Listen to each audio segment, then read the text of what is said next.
We live in a world with 8 billion people. It's a messy, complicated place. And trying to get everyone on the same page, well, that feels about as likely as teaching a cat to play the tuba. Part of the problem is how technology shapes our conversations, or rather how it stops them from ever happening. Remember the days when you'd actually talk to your neighbors about something other than whose dog pooped on whose lawn? Now we retreat to our digital corners. We surround ourselves with people who already agree with us. It's like building a house of mirrors. All we see are reflections of our own opinions. This echo chamber effect makes it tough to hear different perspectives. We get comfortable in our own little bubbles. And the algorithms, well, they're like that friend who only tells you what you want to hear, even if it's complete and utter nonsense.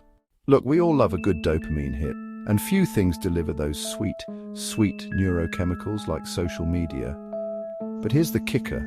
Those platforms are designed to keep us scrolling. The more we scroll, the more we're fed information tailored to our existing biases. It's like being stuck in a news buffet where the only options are things that confirm what you already think and more of the same, please. This personalized content creates digital silos.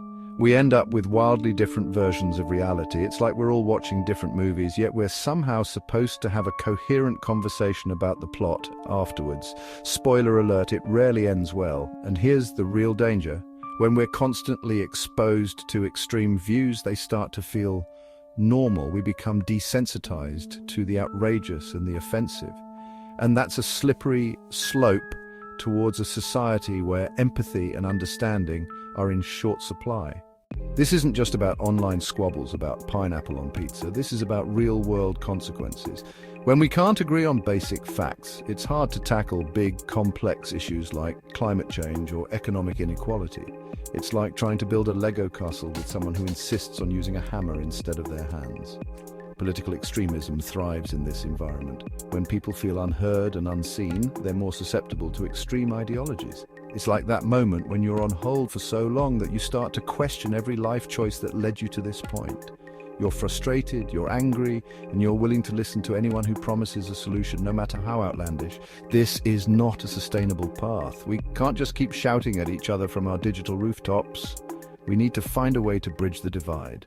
So how do we fix this mess? First, we need to acknowledge that we're all part of the problem. We've all fallen into the trap of confirmation bias. We've all unfriended someone for having the audacity to like a different brand of mayonnaise. Second, we need to be more critical of the information we consume online. Just because an article has a catchy headline and a picture of a cat wearing a tiny hat doesn't mean it's true. We need to check our sources, consider different perspectives, and be willing to admit when we're wrong. Finally, and most importantly, we need to talk to each other. And I don't mean firing off angry tweets or leaving passive-aggressive comments on Facebook. I mean real, honest-to-goodness conversations. Conversations where we listen more than we speak, where we try to understand rather than judge, and where we remember that we're all in this together. Look, I know it sounds cheesy, but if we want to build a better future, we need to start by rebuilding the bonds that connect us. We need to recognize that despite our differences, we all share this pale blue dot. And that's a conversation worth having.